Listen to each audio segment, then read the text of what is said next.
Everybody, so today we got in a mail-in.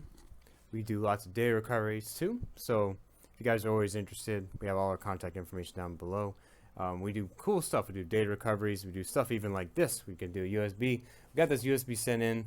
Now, again, you can see it's already open. The case is open. This thing is a bit bent. There's a lot of plastic bent, and you can see obviously it's in here because it's not making a connection. You can see some of the connections are a little bit damaged here. Now we made videos about this, talking about this, what to send in, what to not send in.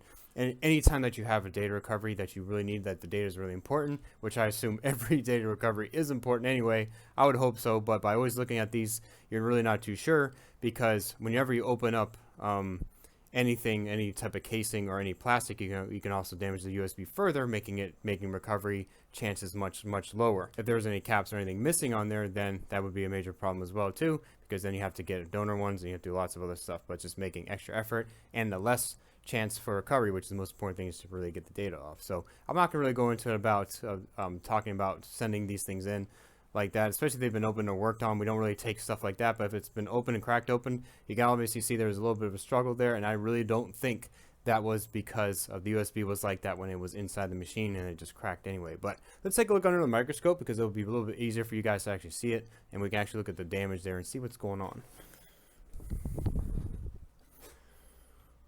So we see that there's a lot of damage to the USB. The pins here at least are good. At least the traces are pretty good here. There's no actual damage one.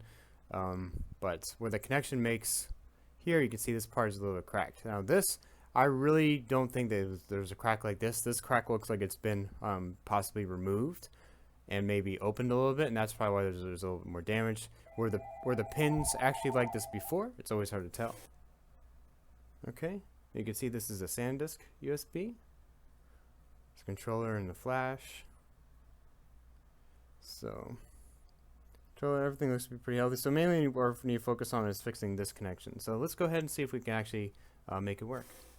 Alright, something happened to the camera while recording the removal process of it, but we're going to be just putting it back on. It's pretty just straightforward solder job, so we're just going to be replacing it, taking off the head. The traces actually in the pads like to be pretty good, so nothing's really damaged. There's no extreme repair, so it's no big fix that was actually missed there. Just taking off the head, removing it just with some heat and some flux. So we did that.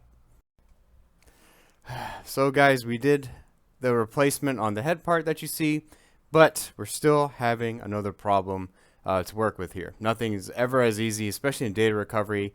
Nothing is very straightforward. There's always pitfalls, problems that actually do go along here. But that's kind of why we're here in the first place, right? So what's going on here? We did the replacement for it, but we're still having an issue.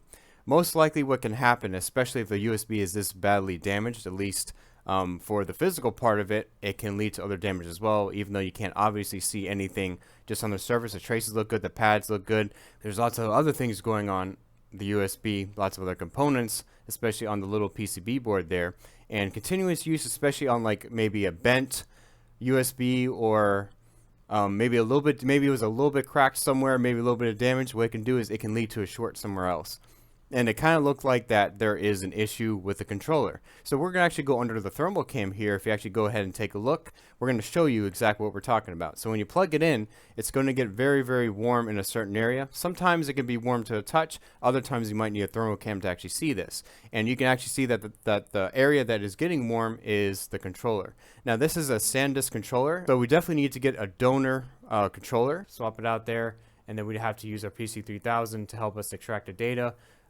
Stay tuned for that video if we get them in, but I know at least in the meantime you guys see the struggles of everyday repairs and data recoveries. Nothing is ever as straightforward as it possibly is. Anyways, I hope you guys enjoyed watching this video. At least found this video informative. If you did, please leave a like. Really does help us a lot. Stay tuned for lots of data recoveries, lots of type of repairs. We do lots of logic board repairs, PCB repairs, and liquid spill repairs. All fun things on this channel, so stay tuned for more stuff, and thanks a lot for watching. Take care, guys. Bye.